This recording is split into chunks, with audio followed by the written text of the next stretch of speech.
donne beaucoup d'espoir à ceux qui luttent depuis 8 ans maintenant contre le projet de centrale au gaz. Catherine Aubel, Florence Malézieux.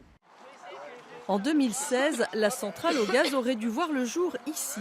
Mais pas un coup de pioche n'a été donné et les opposants sont maintenant persuadés que le projet va prendre le même chemin que celui d'un certain aéroport. Il y a énormément de choses qui ont bougé ces dernières années, des hydroliennes, des éoliennes, des interconnexions avec l'Irlande, avec l'Espagne, une modification du comportement des gens en matière de consommation électrique. Plein de signaux positifs qui montrent qu'il est possible de construire un monde différent, la même chose que ce qui s'est passé à Notre-Dame-des-Landes.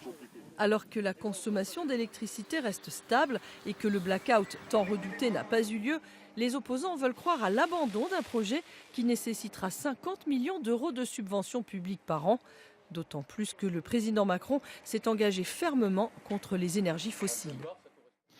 Ainsi, la France a-t-elle décidé la fermeture de toutes les centrales à charbon d'ici la fin de l'année 2021, l'absence de toute construction de nouvelles centrales thermiques.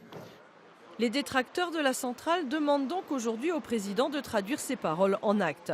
Certains élus opposés au projet ont été reçus au ministère de l'écologie.